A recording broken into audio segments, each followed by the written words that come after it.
Hey, Mike. Oh, am I not working? Hold on.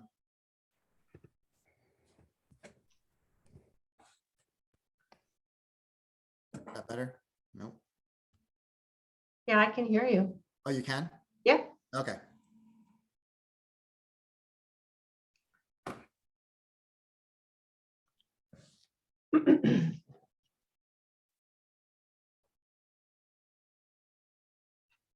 Hello, everyone. Hi, Lorna. How are you? I'm good. How are you? Good, doing good. Thank you.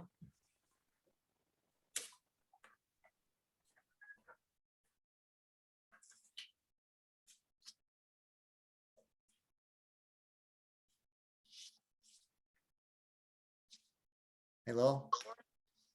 Hello. How are you?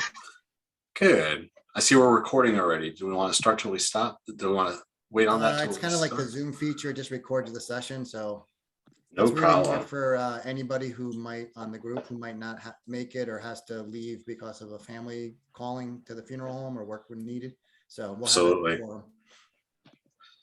Perfect.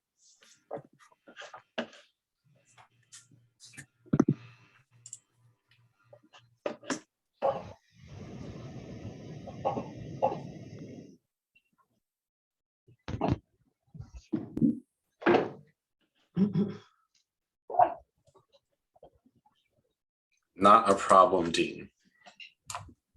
Hoping your voice comes back soon.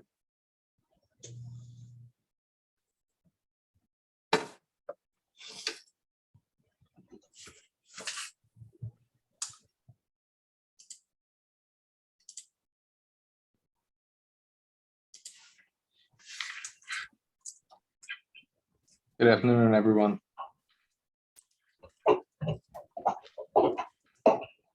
Good Good afternoon. afternoon.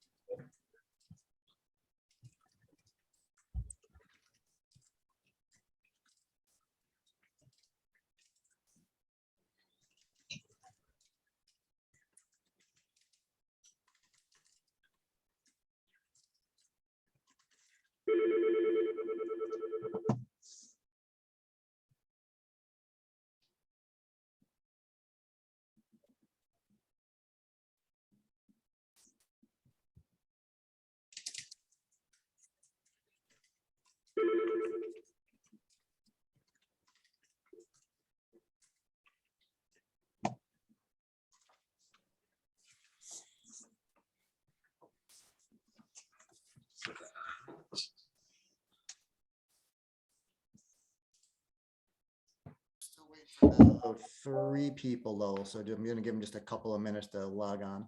I'm here. It's no problem. Mike, do you mind making me a co-host in case I decide to do a quick breakout? Is that Yep. okay? Yep, absolutely.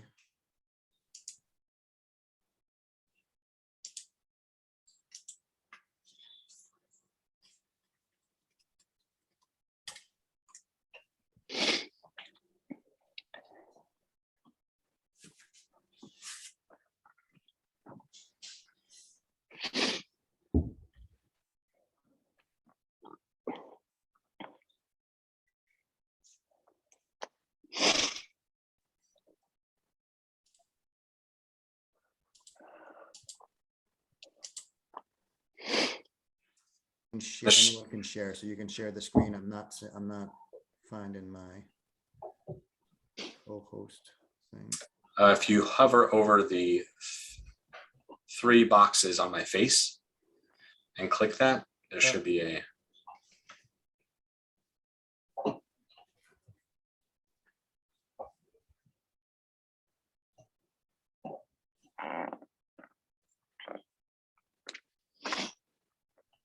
Thank you.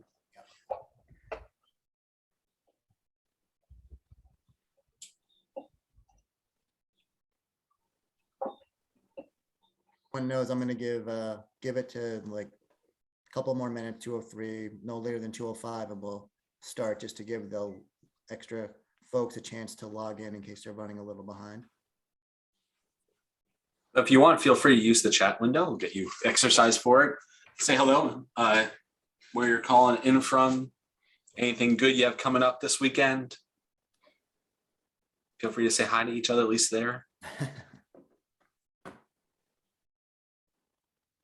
While we're waiting, I know most everybody accepted the invitation for the LinkedIn group we formed. I posted some information. I think I put the web stuff, the web guideline stuff in there again.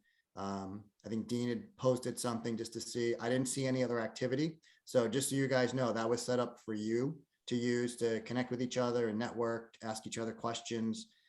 We will be using the email format for most things, but I might also add stuff in there for you guys. But just so you know, that was set up at your request so that you guys can feel free to get in there and talk to each other as often as you'd like to through that platform. And I think there are actually 3 of you who still, so if you're not sure if you accepted, double check, or I can double check before we're done or send an email to those folks. There are 3 folks who I believe have yet to accept the invitation to join that group. And Mike, that's on LinkedIn, you said? Yep, LinkedIn. I don't think I ever received it. It would have been from Megan Giroux from our office who would have sent the invitation. I can have another one sent to you If you wouldn't mind, I'd appreciate that. Okay. I probably butchered Meg's last name because I always do that. I Okay. see her, she's on. I see she's on. So Meg, I apologize if I did it again. And Megan, I apologize if you already sent that to me.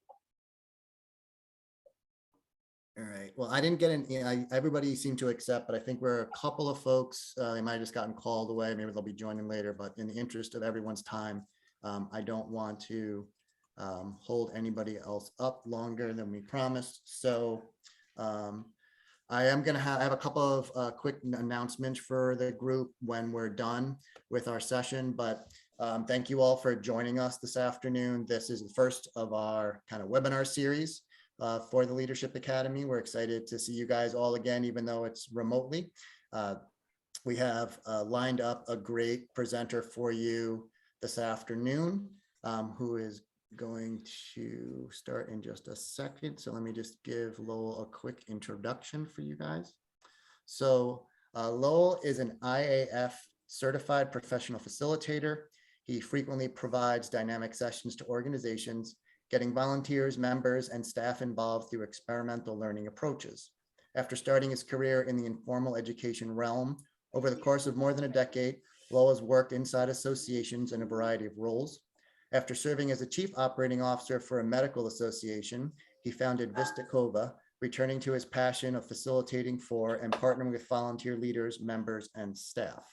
I know Lowell had sent a survey out to you guys already to get some feedback. I'm looking forward to his presentation. So without further ado, I will turn it over to you, Lowell. Thank you. Greetings, everyone. Joining us from near and afar. It's nice to be with you and hope that we have a good time learning together. Appreciate those of you who are able to fill out the survey and what we're going to be focusing on during our time. And I'll flip over to a slide for a moment, but I'll come right back out of it probably. So many of you spoke about the desire to talk about having meaning when you're involved with an organization. And particularly when it came to places of leadership or volunteerism, there was lots of other differentiated things, but that was one key theme that came out is, right, what does it mean that our organizations have the transparency of mission so that you know that what you're contributing is actually making a difference? How do we lead in a way that hopefully both gives us meaning, but also provides that same feeling to those that we are leading? And so we're going to look through the lens of associations specifically, nonprofits broadly, because it applies there as well, about what does it look like when leadership systems within our organizations are meaningfully constructed, when they tie around the mission, and hopefully a little bit about what the volunteer experience has to be for all of that to come together. And my hope is that you're able to take out of this a few different lenses, right? First is that clearly with your own affiliation, with your chapters or state organizations or even national organization, that you find places, right, of leadership that'll be meaningful. And that as you continue to grow as a leader, you'll probably have ever evolving roles that you'll play where you'll get to design the system of involvement for others. And so my hope is that you both get something today that benefits you, as well as something today that will then plant a seed that will benefit others as well. So that's at least what we're trying to achieve. I want to talk just for a moment around the role of nonprofits, because I think that there's some misconceptions, right? The role of nonprofits, people have this concept that a nonprofit has to make no money, and nonprofit is a tax status and not a goal. Because if there's no money, there's no mission, right? But it's how you use the money that makes the difference. So I always like to start with something a little bit different. And so if I can, I'm going to show you, I think it's a 45-second video, maybe 47, from Simon Sinek, who's one of my favorite teachers. And it's the best I've seen articulated around the key role that organizations in general can play. And understand the role of money inside an organization. Money is fuel, and fuel is very important. I think money is there's nothing wrong with money. It's just we have to understand the purpose of money, right? So the company is the car, and money is the fuel. So I don't care how amazing your just cause is and how wonderful your culture is. If you have no money, you don't go anywhere. Like you might have bought the most beautiful car. You got no gas. You got nowhere to go. The purpose of a car is not to buy gas. The purpose of a company is not to make money. The purpose of a car is to go somewhere, and fuel helps you get there. Right. The purpose of a company is to accomplish something, to advance a greater cause, to contribute to society, and money will help you get there. Very necessary, very important, but it's not the reason we bought the car in the first place. It's the most articulate explanation of the purpose of a nonprofit and the clarity of it that I've seen in my time. But I start there, right? Because a number of the places that you all expressed in the survey we had beforehand was some concern or some thoughts around what is really the role of nonprofits in terms of transparency and them actually using funds properly, and what does mission mean? And so it felt like asking Simon to help me explain to start there, the role that money could play in a nonprofit was important. What I want to do is there we go, different slides. Thank you, Zoom. I wanted to transition from the role of nonprofits in general to associations in specific. So if we're going to talk about associations, right?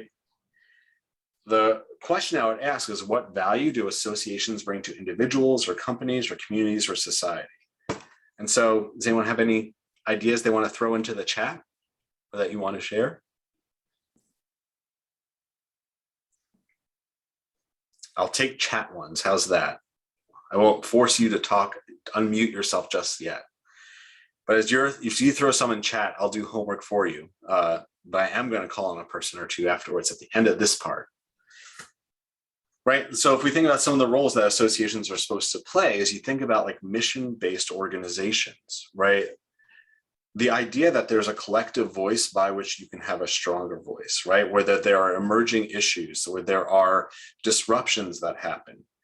It was amazing to observe during the time when pandemic was striking, right? When it was really at the first moments of it, how many people turned to their professional organizations from a place of stability. So there was a singular voice that was telling the story of how to not just survive, but to potentially still thrive during a societal disruption that was turning everything on its head, right? That's the purpose we have these things, for our voice to be stronger together. For many, associations are also a place to learn, right? So if you go to school, elementary grade, graduate, what have you, at some point you usually transition from a place of formal to informal education, and organizations like associations provide that, right? They provide the meaningful learning that can continue to aid you on your own learning journeys, as well as an opportunity to demonstrate expertise, right? Certifications or certificates, right? The letters, all those pretty alphabet acronym soup we have after our name, many of them are supplied by organizations.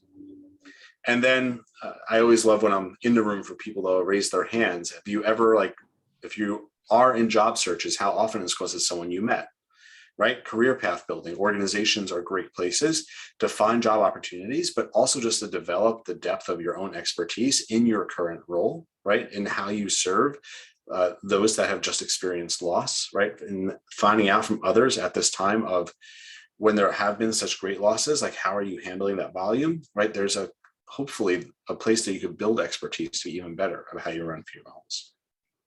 And then mentorship and thinking about generations, right? That, hand over hand, that there's things we can learn from each generation to the next. And associations do well at connecting those generations. There are many professions where you both turn to your association for like content that's specific to what you want to know for your profession, as well as where you may want to be published, right? That your own thought leadership can be demonstrated. There's some associations where there are standards set that are minimally viable for safety for the society or for excellence, as well as where through an association you can have access to external experts. There are associations that do really well at recognizing excellence, right? Giving awards and hopefully then doing that in a inclusive way. And then, of course, the reason why many people belong to associations, one of community, right? The place that actually have feeling of belonging, and that you build professional relationships and have support for those relationships. And associations are a great place to make contributions to the industry through volunteerism, right? The work you do for your organization should therefore help your profession, as well as places of individual leadership development. So there's your 4 minutes of my homework of how I would answer that question. But let me ask you now, I'm going to stop sharing and actually ask one or two of you to share. Why do you belong to an association or organization? Think about one of them you belong to. I'd love to hear from one or two of you to actually use that unmute button for a moment. Why do you belong? To help make a difference. Camaraderie. Camaraderie, excellent. The opportunity to learn from others. Opportunity to learn from others like that, Lorna. And Daniel, what did you say? Same thing as Lorna, just a different way of saying it. Right, so there's some nice themes in there already, and there was some good harmony from what I just said. But now what I want you to think about for a moment, right, is how do we have to structure our organizations, especially as nonprofits, right? We don't trying to return money to shareholders. Instead, where we see success, right, as leaders for any nonprofit is by how far we're able to advance mission. And that comes directly under supervision of leadership. So, Dean, structure is key. You're going to love this next part then. If you have the capacity to do so, for those of you who don't have pen or paper or a Word document, stay with me for 30 seconds. For those who have something to write on, it'd be wonderful. If you don't, you can use a Word document, kind of, pencil, pen, finger paint, I won't judge, whatever works for you. But for an organization you belong to, what I want you to do for just 30 seconds, 45 seconds on your piece of paper is draw me a picture of the structure of leadership of that organization.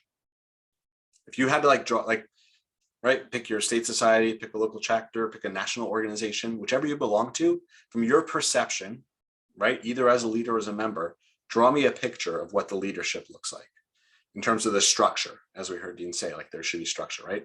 What does the structure of it look like? You didn't know there were going to be art assignments during this.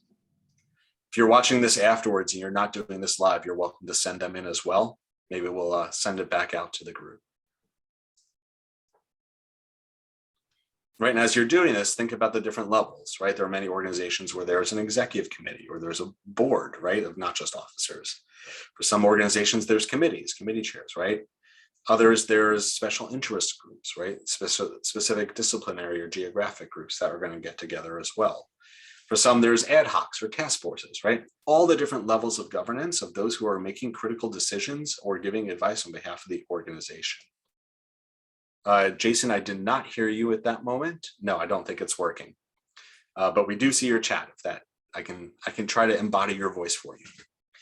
All right, is anyone brave enough? We're going to go into this, but everyone who drew a picture, if you're brave enough, hold it up to your camera. Let's see your art.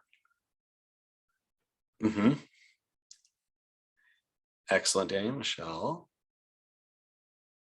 Cool, Jackie, I like it. I appreciate, and that's great. You're all the same artists as me, as stick figure artists. It's perfect. Okay, so here's what I would like to do. Right, whatever you just drew in terms of the structure, as we think about leadership, you're going to now do a matching place. I'm going to go through with you as we look at how nonprofits in general are looking to lead in this time of post-pandemic and rapid societal shift. What are the key responsibilities that a leadership structure has to hold, right? And all I want you to do on your pretty map there is to put on there whose responsibility is it, right? As I look at like the structure I just drew of my organization, which by the way, if you belong to an organization and you couldn't draw the structure, you're not sure about the structure, that's probably a good indication that the organization should do a better job, right, of having transparency about how they lead. There's a good conversation to have there too.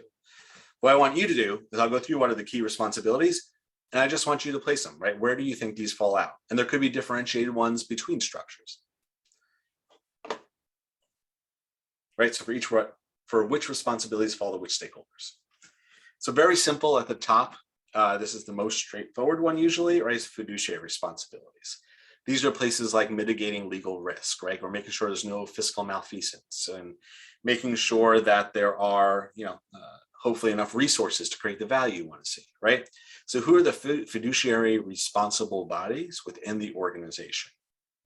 I start with this one for a few reasons. Number one, there's probably a lawyer that could scare you about this much better than me, which they should for any like leadership groups, because technically in nonprofits, right, it's not staff who are responsible for this. It's actually volunteer boards of directors have legal responsibility.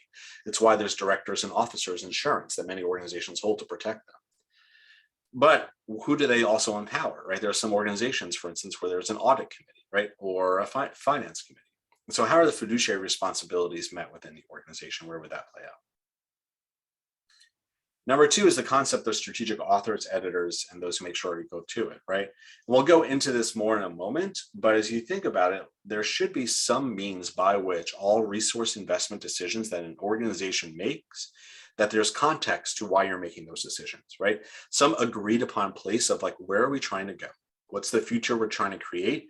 And what are the places we're going to focus our limited resources, because you can do anything but not everything to get there.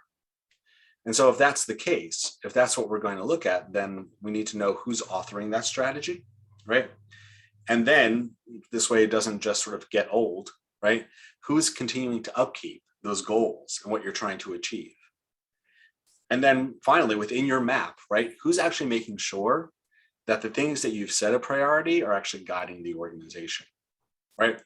There's a big difference between committees created at random that do whatever they want to do, right? And committees in an organization that have in their charter a direct tie that says, what is the strategic or operational priority that demands the need for this group, right? And then hopefully their charge, what they try to accomplish, feeds back to that strategy, right?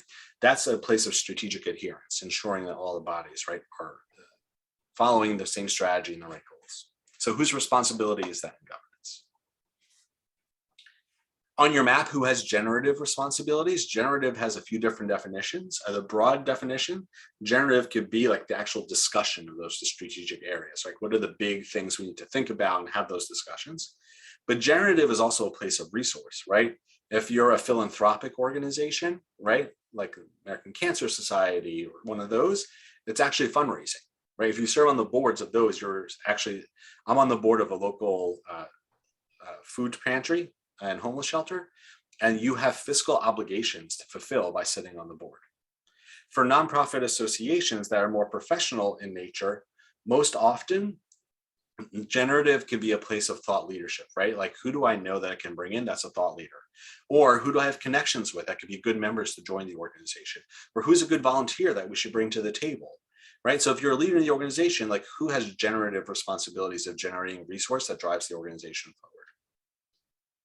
Then who are the futurists, right? Who are the people that are really good at foresight, that are looking to the future, that then hopefully think about not just where are we, but where are we going and what do we need to be thinking about?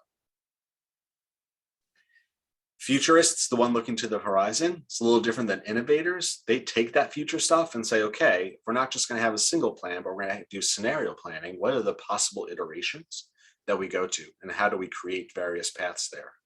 Right? The innovators are coming up with models to pilot and test and experiment. And as you look at your structure of governance, right, like are the people who are your futurists and thinking about the future, the same people who are your innovators, or is that a different group, right? Who's actually coming up with the experiments or running them?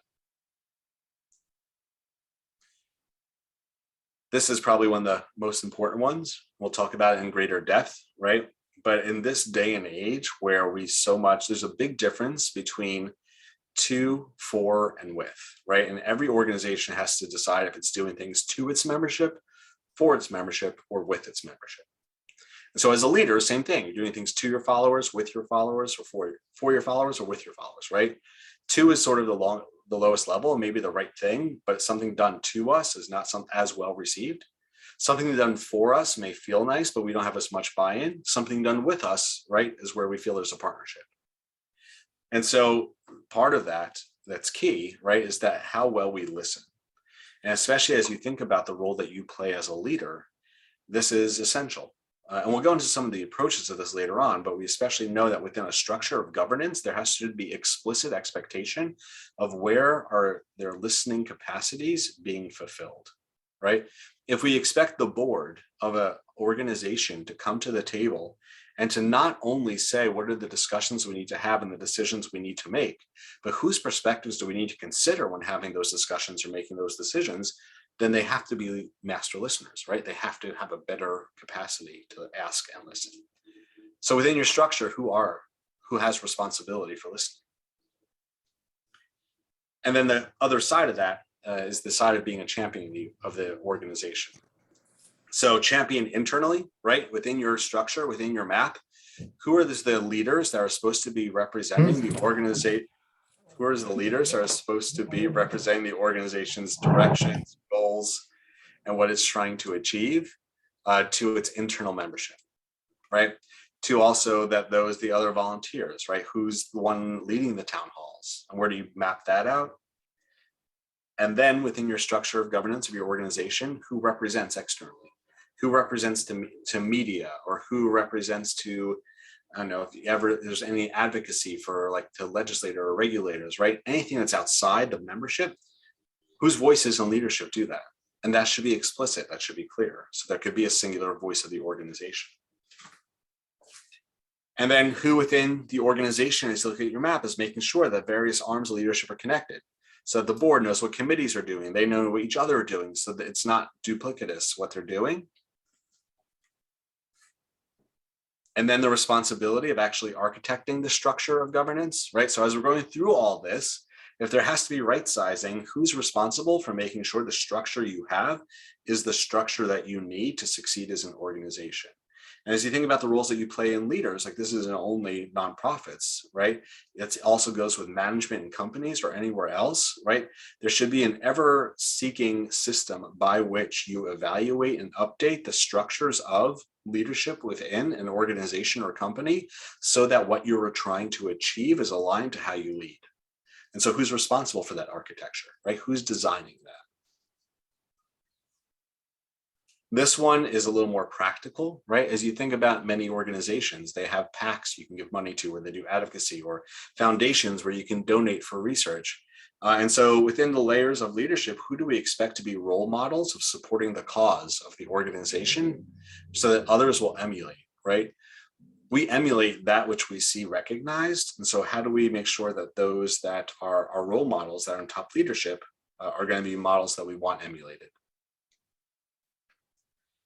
And then as you drew your structure there of your organization, does anyone serve in an advisory capacity, right? Is there some breadth of perspective they have that they could share and better inform leadership to help to make better decisions? And then last two, right? As you look at like all those layers, who actually wears primarily the hat of an organization, right? Of saying what I need isn't what's most important, it's what's the need of the whole organization and its mission that has to come first. Whose responsibility is that? For some people, that's like a big circle, but everyone's responsible for that. And then last is just decision by mission, right? As you look across that structure, who in the structure of governance there is making their decisions, not based off just what they short-term think is right, but by looking at the mission and saying, is this advancing us closer to the future we want to see?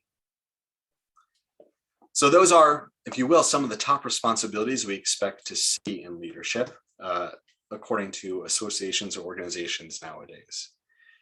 And so the reflective question I would give you, right, to take back and to have with your colleagues is, as you look at the design you made there on your sheet for your organization, right? And you think about all those responsibilities we just went through, and you can take this and go back and do it in not as rapid of a pace, and that's okay too, right? Does the design you have align to the structure that you need as you think about advancing mission, right? Is your leadership designed so you're getting the right leaders in the right moment to lead in the right ways? And that's always a critical place to reflect and to think about. Does that make sense? Okay, so let's go here next. And I'm going to send you out for this one to a literally 2-minute breakout room. So here is the question I'm going to ask you to talk about in your 2-minute breakout room. It is, oh, the question's on there. Okay, let me just tell you what the question is. Tomorrow, you have no work obligations, no familial obligations, no fiscal obligations. If tomorrow you could volunteer anywhere in the world doing anything, what cause, what would you volunteer for and why? Right? If tomorrow you could volunteer anywhere in the world doing anything, what would you volunteer for and why? I'm going to send you out to a breakout room for like 2 minutes to talk about that. And then when we come back, I'll just hear from 1 or 2 of you what you said. Okay?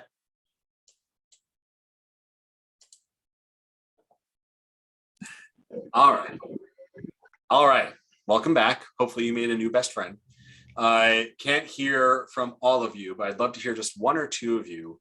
If your brain buddy there said something interesting or particularly insightful, what did they say? Someone want to share what their partner said? Nobody said anything interesting. I think There we go, Ange Jeff. was great. wow. You know, she said with this the whole past week and everything was happening in Buffalo, that it's right by her, and she'd love to be able to get in and help and just be a part of that. So I think, especially at the time we're in with that happening and such a polarizing issue, it's nice to hear that. Yeah, well, and think about, like, we land on volunteer places that are often of the moment, right? You see a need, you feel in the moment, and you're like, I need to respond to this because this is a place of great need. Absolutely, that's a great example. Does anybody else have one? I was with Daniel, and he said he would like to volunteer at a children's hospital. His children are grown now, and he didn't spend much time with them. So spending time with children is something that he'd like to do. You know, both the idea of wanting to give somewhere where there's going to be a longer impact, right? Like volunteering in Children's Hospital hopefully has impact beyond that moment, but also places of personal connection, right? The idea of like, what did I have and what can I do to give back from that? I love that. Is there one more by any chance? Well, since Lorna gave my story, I'll give hers. Lorna would like to volunteer at a homeless shelter for women and children based on personal experiences she's had. She'd like to pay it forward. Yeah. Right, the idea of how can my contribution help others, right? How can this be something where I am of service? So here's what I'll say. No matter what answer you gave, right? The cause, the organization, have you been on their website and like memorized their mission and vision word for word? I'm guessing not. But whatever the cause was, right, or the organization, could you say why they're important? Right, whatever you would be involved, could you say like, what's the better future that being involved here is going to create for me, for others, for the world, for whoever it is, right? I'm guessing you could say that, right? Right. This is the premise of a mission-based organization. And the same should be true, by the way, of nonprofit associations, right? Of funeral director associations, right? That you should be able to say, if you're in leadership, what's the meaningful future that we are trying to create because we're in this together? And as we just went through sort of the roles of governance, right? All the more so, this is being a champion of the organization. You would expect the board of directors certainly to be able to do that, because if a board of directors is not fluent in the narrative of meaning of an organization, who's going to be? But that's hopefully throughout the volunteer structure. And so I thought I would just talk about, we talked about some of the responsibilities of leadership, right? Let's talk just for a moment or two about what it looks like when this is happening at excellence, right? Like, what do we expect to see in nonprofit associations? And so the idea of like mission, right? Have any of you ever been in one of those meetings where there's little name placards in front of you, right, at the table? Sound right?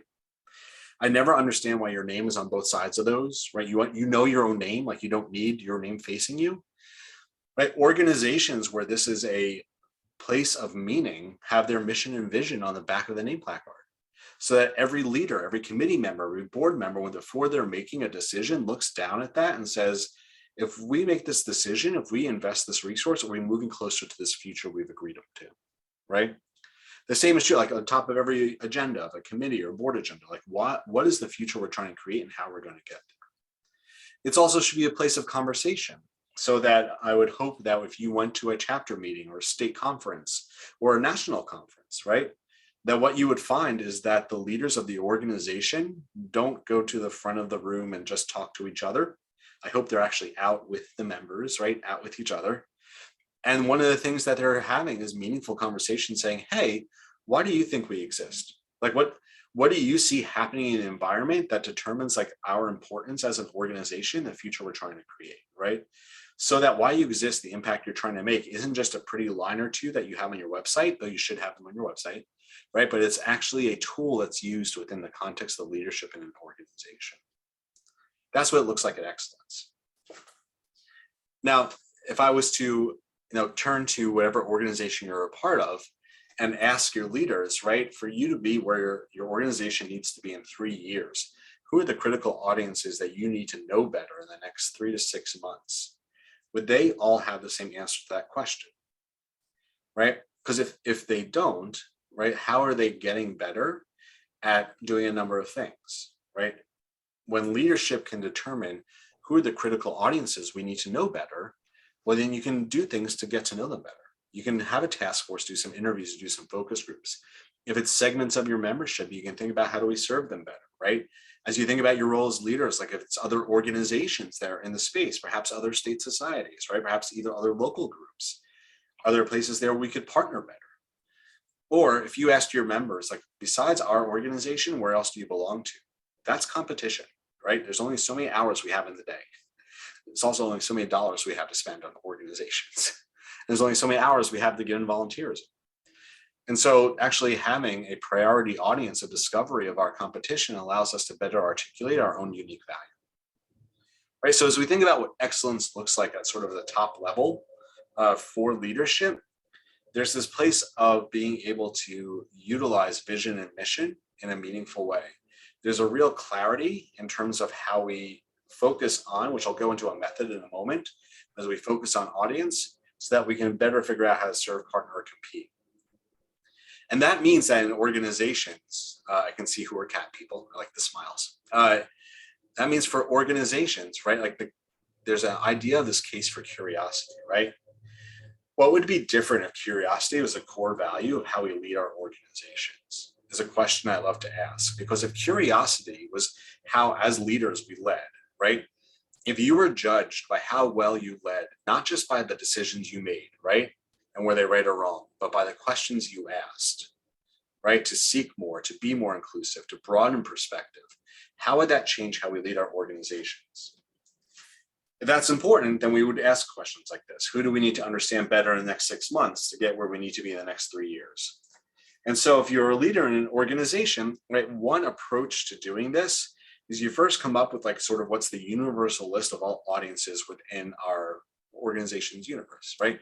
And those could be segmented by like stage of career, like how long have you been in the field? It could be segmented by geography, right? Urban, rural, like what's going on there. It could be segmented, right, by I don't know, education stage. There's lots of ways you could probably sort of slice and dice and segment. So you want all of those audiences, which by the way is a great reference list for an organization to have to say who are we serving at this moment to go back to. And then leadership determines who are the 2 to 3 they want to know better, right? Who are the most important, and can form groups to then ask questions how we serve, partner, compete better. And then hopefully actually listen to that, right? And align those efforts based on what you learn. The whole point of that is that you can then say, okay, how does this build a learning and growth mindset for leadership? And what should we take away from this approach? And what I'd say is that although that we're talking about this specifically in a nonprofit association context, the concept of curiosity and learning as a base level of leadership is applicable across the space, right? It's not only in nonprofit associations, it's in nonprofit organizations, it's in for-profit companies, right? The leaders that we adhere to best, we don't just rally around for amazing decisions, we also rally around because they are curious and seek to know better so that they hopefully can lead better. And so how do you embrace curiosity as a core value of who you are and how you lead? Now, getting back to our friends of associations, right? So we think about how they actually lead in meaningful ways. It means that there's a sort of dual set of balance they need to have, right? Organizations that thrive do really well at focusing on being strategic. Strategic is one of those meaningless, meaningful words. It has like 10,000 definitions to every 10 people. So for the next like 5 minutes, this is how I'm going to posit it, right? Whether or not a leadership is strategic means that it has the right balance on two things. How much are you focusing yourself as a leader on relevance, which is what has happened in the past and what is happening today, right? Past actions, present actions is what makes you relevant to whatever follower group, membership, right? That's what makes you relevant. As opposed to innovation, right? Which is the future and how do we get there? And every leader, every board of directors, every group of leaders, as you will, has to decide what their balance is, right? It's not an either or, it's a balance. And there should be a proactive decision made about how much time do we spend in each of these areas. And for most leaders of most nonprofit associations, when I ask the question, how much time do you spend on innovation versus relevance? What I hear most often is, oh, we should be spending 2/3 or 3/4 of our time on innovation. And if you've ever gone to a board meeting, what I love to then do is I give them 2 highlighters and their past 3 board agendas. And they have to highlight things of relevance or things of innovation. Because most often, right, the intention of leaders is to be focused on innovation, but where they end up spending most of their time is on relevance, right? Because things that are on fire, the fires need to be put out. And it's also easier to know what happened previously as opposed to what's coming next. What I'll say is this, and this is as we think about this as a leadership class, right? As we are developing skills as leaders, is that one of the things that I'm sure you've discovered already is that the more you are a leader, right? As you think about leadership hierarchy, sort of the higher up you are in hierarchy, the less others tell you where to spend your time, right? You're more telling others. Like you're determining for yourself, I only have X hours to give, where should I spend it? And so as you think about this question of relevance versus innovation, this is exactly the question that leaders in nonprofit associations need to ask themselves, right? No one's going to tell a board of directors how to spend their time in a board meeting. They need to say, what's the amount of time we need to spend on the future and how do we get there in the past and present, and do we actually spend it that way?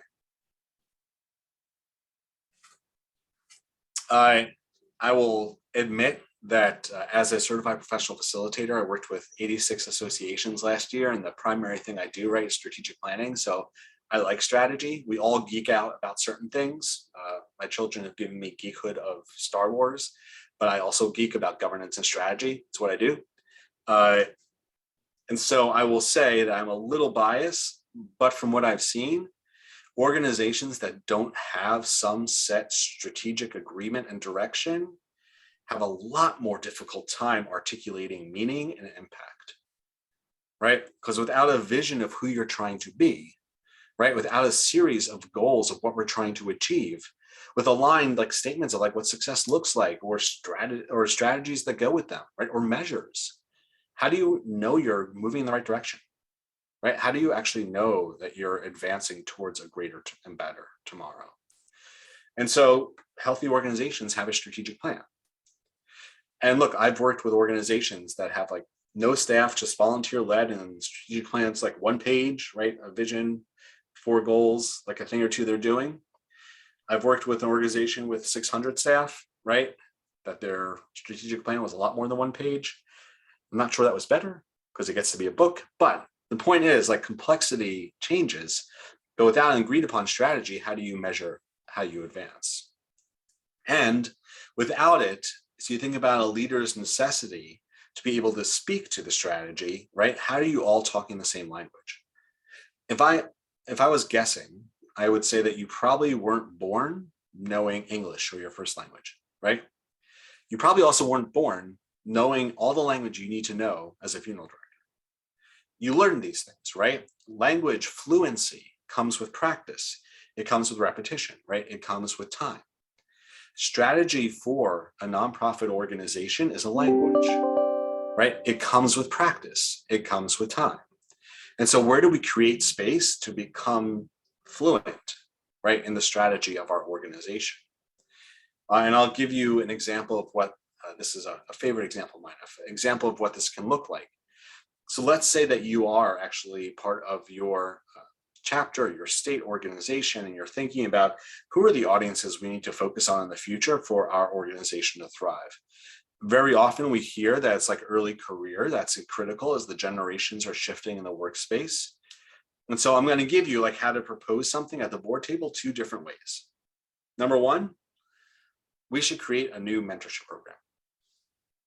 Number 2, if we're at the board table, as a board, we've decided that a critical audience for our success is early career. And we know by conducting a series of focus groups and interviews of one thing they're concerned about is how are they going to be able to sustain a professional career and journey in these ever-changing times. We have within the community of our organization those who have had successful careers. So we should create a mentorship program, introducing them to someone 1 step and 5 steps ahead so they can understand what that journey looks like. And we think by creating that program to meet their critical need for this primary audience, we'll be able to advance our mission. Right? That was the same proposal. The second approach to it, right, had this language of strategy, right? It had a fluency of strategy. And so what I would say is like, as you are a leader, right, as you aspire to be an ever greater leader, where are you investing time to actually become fluent in the strategic language of your organization? And that's where, I use governance retreat as a big, broad thing. Most people think about that as being in some hotel with some rubber chicken served to you and everything else. What I would say is that the idea is that you have to carve out time for this. And so if you think about agendas in general, what I find most often in nonprofits, that agendas are led by reports. Report out of this committee, report out of this committee, report out of this committee, which is informative, but is not strategic discussion, right? Strong organizations have the first thing on the agenda is open time to, not for a report, but a discussion of a primary goal area. Or I always love when I see an agenda and the last thing on the agenda is new business, right? What do you know the least about that needs the most strategic discussion? It's new business. What gets kicked to the curb because you run out of time? New business, right? This is what I'm saying. Right, like the idea of how do we create space, and you may need to do this individually on your own leadership journey, right? Where you choose to be involved as a leader. What is the fluency that you need in vocabulary of that organization so that you could properly lead that group that you are in charge of, to be able to translate not just what we have to do, but the meaning behind it, what success looks like, what role does everyone play, so that hopefully is fluently rolls off the tongue. Right? And that takes time to do. Let's for a moment talk about what it looks like as leaders, right? You're expected more and more to be innovators as well. And what does that mean? So most often, what I find is that organizations are really good, leaders are really good at coming up with ideas. And then what you get is a list of 5, 10, 20, 50, 100 things we can do. And what organizations who are really good, leaders who are really good at, who the best leaders are the ones that are really good at saying no. Because the more you can say no to the wrong things, the more capacity and resource you have, right, to say yes and invest deeper in the right things. And so as you think about the role you have as a leader, right, it's not just being able to say yes. It's recognizing and having some systematic place of where that which you are in charge of has invested resource, and how do we adjust in a continual way where we have invested for what's going to most advance mission. And so there's ways to do this. One of them I like is a program impact matrix. And the idea is for the organization you're affiliated with, right? You take every single programmatic effort you make and list them out. And then you say, okay, what's the annual net revenue? And then you survey leadership and say on a scale of 1 to 100, what is our impact on mission? And what you get, right, is some measurement of what is bringing return. I think this one may be helpful. It's all right. I'm just going to switch for a moment and show you an example of what one of these can look like. So here it is.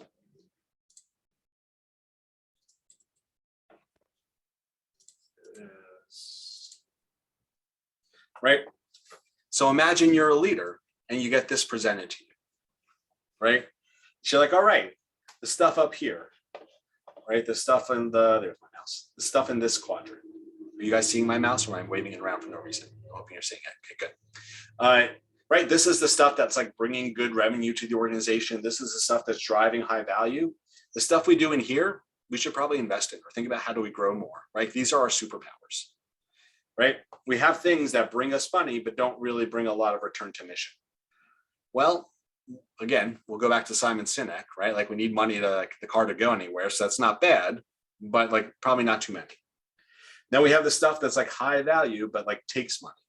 Every nonprofit has stuff that's good for the order. That's okay, right? If you have too many of these, you're going to tip the boat though. And then you have what my favorite quadrant is, right? The quadrant of low mission and also low fiscal return, right? This is the quadrant where there should be critical conversation if you're a leader about why are we still doing these things, right? Is this something that once brought value to us but no longer does? And so we need to sunset it, or perhaps this is something that is of amazing value to the 3 people who go to it a year, right?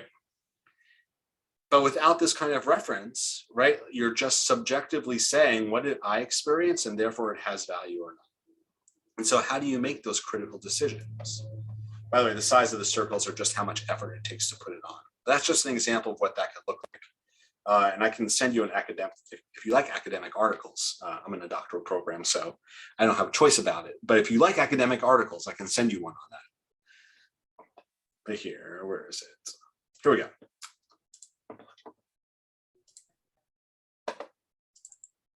Right? And so if you get something like that, what do you do with it? Well, as a leader, you want to think about this at least when I work with groups, right? This is the lexicon I give to leaders of choice. Number 1, do we sunset this? Like the time has come, it has served its purpose, it's time. Number 2, do we pause, right? It's served its purpose, perhaps it still will. Let's not do this for a year and see if we miss it, right? See if anyone misses it. Number 3, do we maintain this effort, right? Like this is something that seems to continue to give us good value and it's good as it is.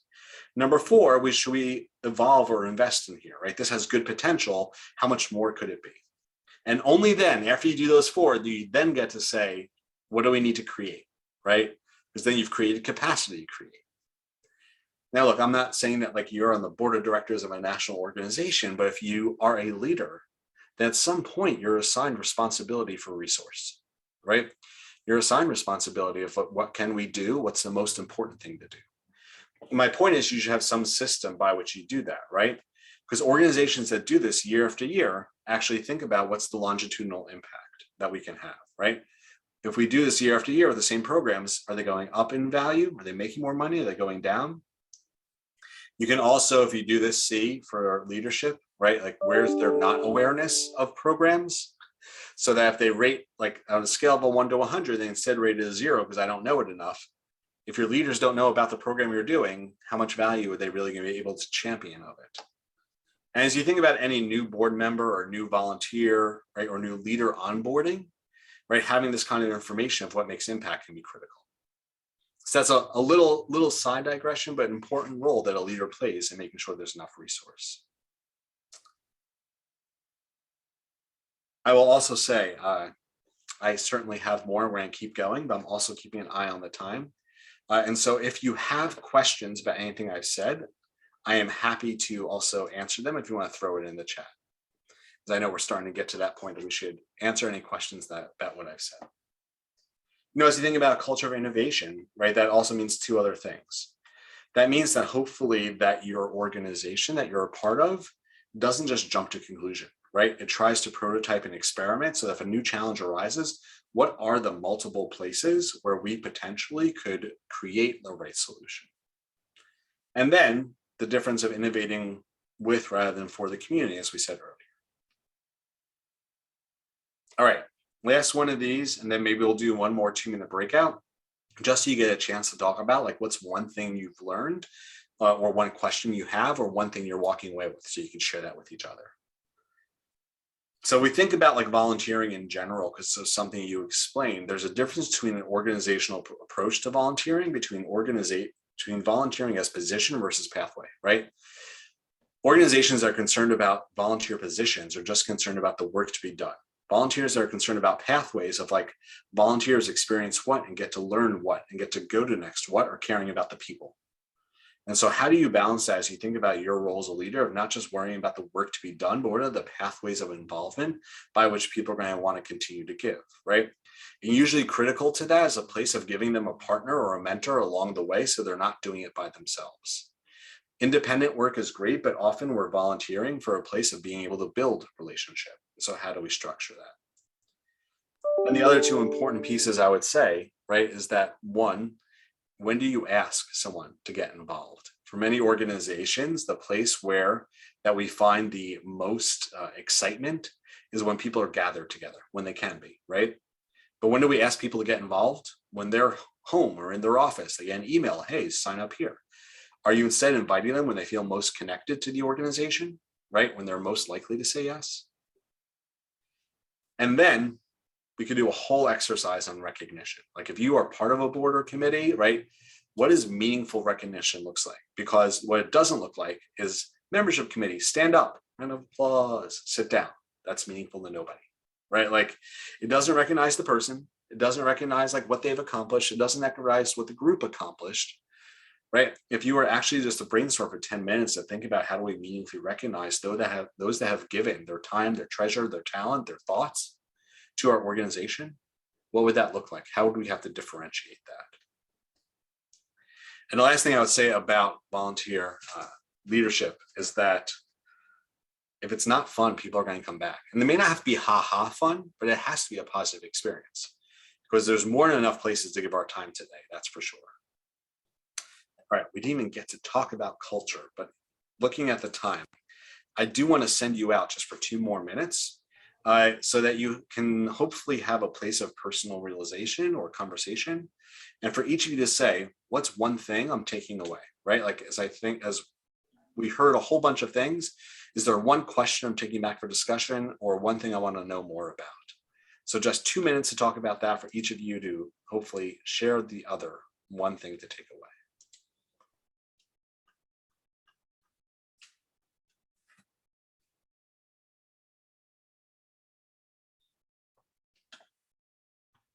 Because I do take a leadership role in nonprofits and other organizations.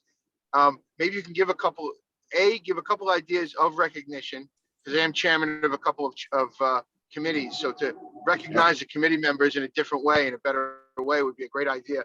And second, a lot of the times it comes down to, giving your time and your effort is great, but we're looking to people, they're looking at you to write the check.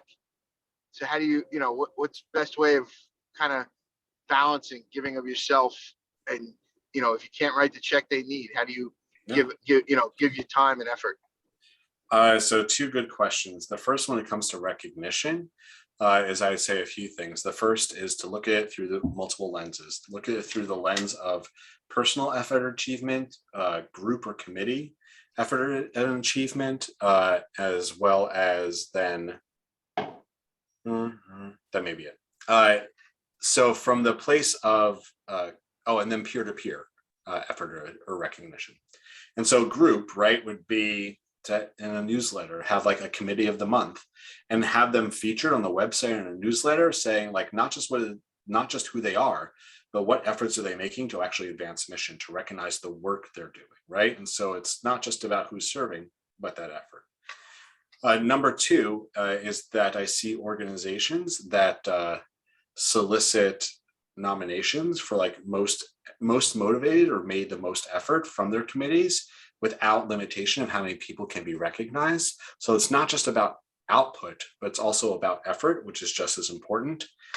And I see organizations that actually the sort of central organization allows each committee each year to like, not the chair can't be it, but they can help nominate or pick one outstanding committee member to have recognized, right, as a sort of like class of excellence as well. So there's at least three. If you're really dealing with some early career professional as well, like you can offer to write a letter of recognition to their supervisor, giving thanks as well. And I've seen that. For your second question, Adam, just around sort of the balance of resources and what you're asking for in commitments, what I at least see organizations do is that there's a series of options that would be meaningful to the organization to allow people to pick and choose the ones that are right for them. There's one organization that I care about. I don't have time to be on another board, but I don't mind writing a check once a year for the cause, right? And I have another one that I'm on the board, and so like I'm not writing the check, like I'm giving of myself to that. And I think both of those find it meaningful, but both of them made it easy for each of those to be meaningful places of contribution, right? And so the organization's responsibility is to provide multiple options by which there can be impact. I hope that's helpful. All right, I know we're 3 minutes past. I want to let everyone go, but I hope that you, and maybe if you started this private community, you can share in there what your takeaway was. But I hope there was at least one that helped you think about either yourself as a leader, those that you lead, or the organizations where you become involved. You know, the backbone of our society isn't just industry or commerce, right? It's volunteerism. It's what we're willing to do to give back and how we're willing to lead. And so thank you for the leadership that you've done, and look forward to seeing all of your leadership journeys ahead. And I think with that, Mike, that's an hour. Perfect. Thank you so much. I really appreciate, and we all appreciate your time today. Yeah, you went through a lot of information. I'm glad I recorded this so folks can, including myself, can go back and kind of look at it again.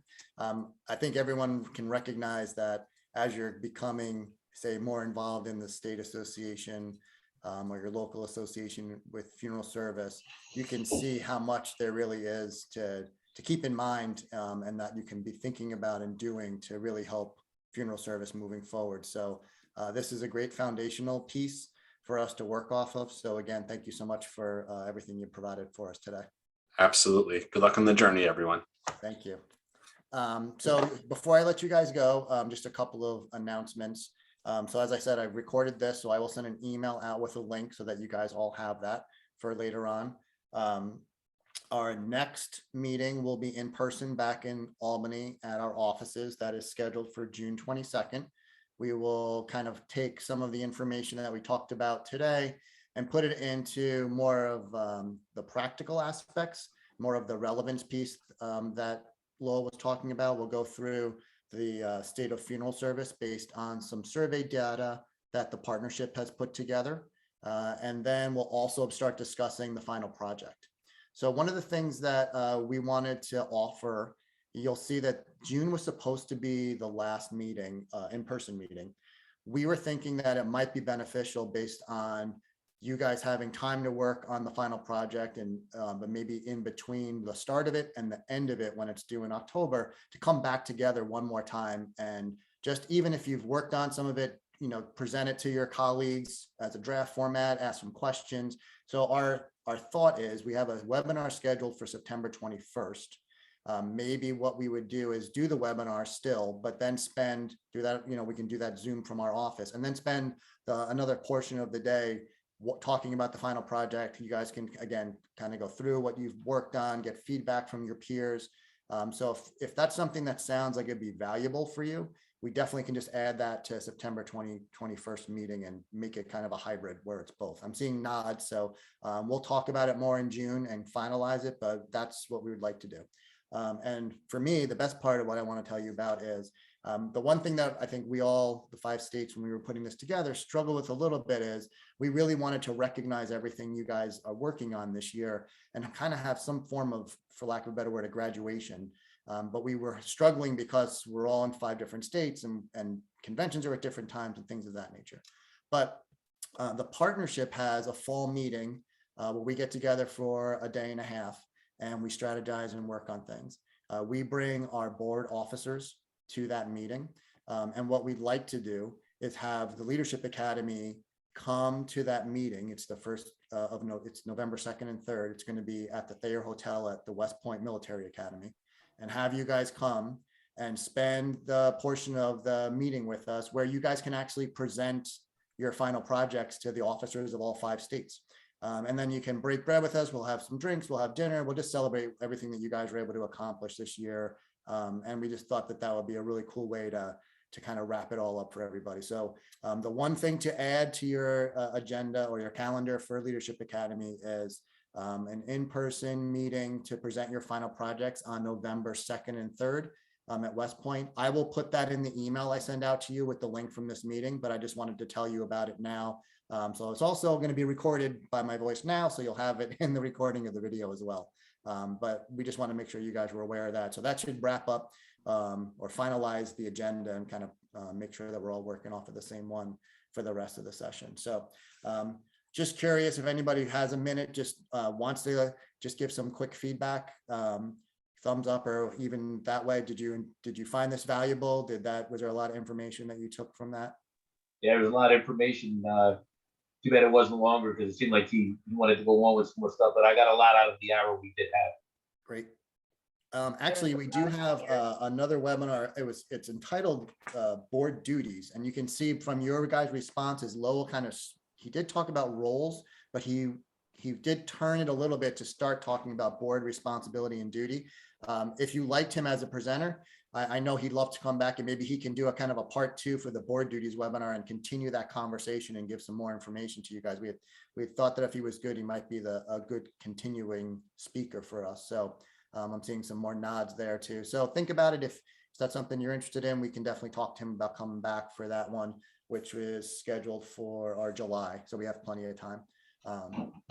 So I think, so that's everything that I wanted to cover with you guys. Do you guys have any questions or concerns? I did mention to a couple of folks before everybody was on, there's a couple of you who have not joined the LinkedIn group. The invitations are kind of hanging out there. So please check your inboxes. You should have an email from Meg. If you need another one and you're not sure, let us know. And then again, that is for you guys. A couple of us will be on there monitoring or answering questions if they're there. We check it every day, but I haven't seen a lot of activity yet. That's fine if you don't want to use it, but that was meant for you guys to have a place to connect and network and do those kind of things. So feel free to use it as much as you'd like. So before I let you go, any questions by anybody, any comments, anything else?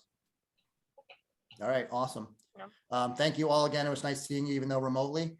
We look forward to seeing you guys again in June, and we'll send some more information as we get closer. And like I said, I will get this link out with the additional calendar updates for you so you can ink it in on your end. So thanks again, guys. Have a great rest of your day, and we'll talk soon. Thanks, Mike. Great seeing everyone. Take care. Thank you guys. Bye, everyone. Bye. Take care, everyone. Thank you.